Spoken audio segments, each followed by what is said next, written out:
So this review is about the Sony X90L series TV that you see behind me there. Now I didn't just go pick this thing up randomly, I ended up doing a ton of different research. And there was kind of three models that kind of stuck out to me. I went to every retailer that I could think of that had any kind of big screen TVs, and I checked them all out to kind of see which picture enticed me the most. If you're wondering about the white little orb in the corner of the screen, well, that's the light I have back on my YouTube kind of editing station there. It's also bright daylight. The sun is shining. There's concrete outside, as you can see. And from my viewing position, you can't see any of these reflections. And as you can see, it's still bright everywhere. So is 85 inches big enough? I think it is. I don't know if I'd go any bigger than this, but there's more on that later on in the video. I kind of ended up flip-flopping between three different models. There's the Samsung QN85C, there was an LG, which is actually an 86-inch TV, and I don't remember the exact model number of that one. But for the sake of this one, we'll just use you'll see it on the screen here on a side-by-side comparison of the two, and kind of why I ended up picking the Sony versus the other two. Now I'm not going to bore you by going through all the tech specs of the TV. I instead will leave a link down in the description where you can follow up and check anything out. Short version is all of the specs of the TV test out really well for the price range that it's in, and very well overall. You're going to pay a lot more money to get a little bit better specifications than this TV. So I would have been happy with the picture on any of the three different models. They all looked really good to me, and I would have been more than happy with any of them. I do like the OS on the Sony better. It runs off of the Google OS. Samsung would have been the close second, but it runs off of Tizen or Tizen, whatever, however you pronounce that one. Anyway, not a fan. I have a Samsung phone and a watch, and I always find it's just a little bit goofy, and I didn't want any of the goofiness. I'm very pleasantly surprised. I've been running this TV now for about a month, and the app is very intuitive and very easy to follow and kind of go through. The remote for this TV, this is exactly what it looks like. This is the remote. It's simple, it fits in your hand nicely, and it's got a little microphone on it that you can run anything that you want. Spotify. Opening Spotify, music and podcasts.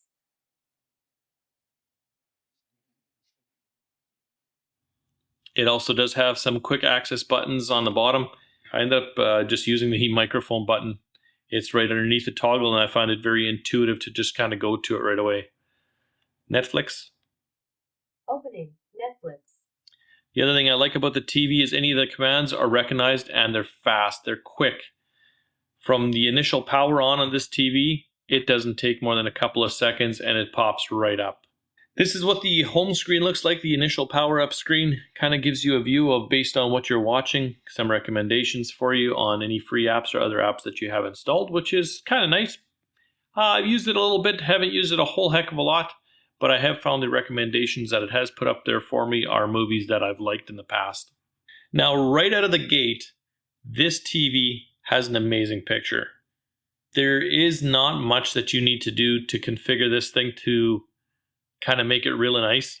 After the initial power up sequence, it's going to ask you for your Google login, do all of that. Just follow the instructions and it's going to guide you through just about everything. You won't have to do much on your own. The only settings that I did end up changing were with related to motion. I found the motion was a little bit jerky, and so I just went into the display settings and went to the motion and configured it while I was watching TV. And that's one of the things I really like about the picture adjustments. You can see them all while you're watching content, so you know kind of what you're getting. All right, so another perk of this TV that I absolutely love is there's an input button at the top. Now, if you've got a receiver that's got the EARC capability and you push this button, you can go into the settings of the receiver without actually going into the receiver, and I'm doing it all through the Sony remote. So this is actually the Marantz receiver that I have, and you can go into all the settings and you can configure and you can change and you can do anything that you want with any of the stuff in the background without having to go back, grab your remote, change the input, and when you're ready to go back to whatever you're watching, you just push your Netflix or whatever button and you're right back to watching whatever you're doing. Another thing that makes that really nice is that your TV now controls your receiver, or can control your receiver if you wanted to, but it also talks to the receiver. So if I take my receiver remote now and I turn that off, you'll notice the TV notices it right away and switches the speakers automatically back to the TV as being the source.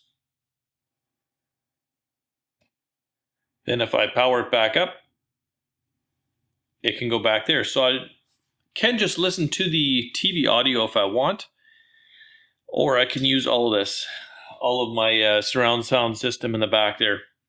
Now this is a perk only if the wife is sleeping. Otherwise, the TV sound, I find it is really good, but it's very lacking in comparison to kind of what I've got set up there. But that's fair enough. I'm not expecting the TV to produce any kind of great sound. Now, as far as picture quality goes, this TV just flat out looks amazing. It's much nicer than it looked in the store. The blinds are all closable. If I'm actually intending on watching anything, I do close up the blinds to take the glare off. It does have some reflection. The only time you'll notice it is if there's like a really deep, dark, rich black.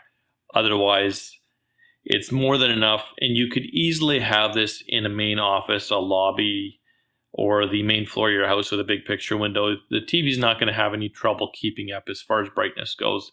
It's just going to be more desirable in a theater type setting like what we have here when the blinds are closed. Anyway, so picture quality comparison here. If I look on the website ratings.com, this is compared to the Samsung QN85C and the Sony. And they're, as you can see, they're both received the same overall score, 8.1. Now this is why I ended up picking the Sony X90 versus the Samsung or the other ones.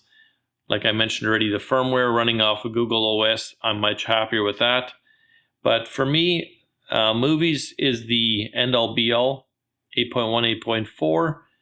For the TV shows, that's probably the second up for watching. The Samsung score is a little bit higher. But then when I go down all the way to the upscaling quality, see if I can find it here for you quick. There's the other specs, all of them while I'm scrolling through. Feel free to browse them if you want or pause the video.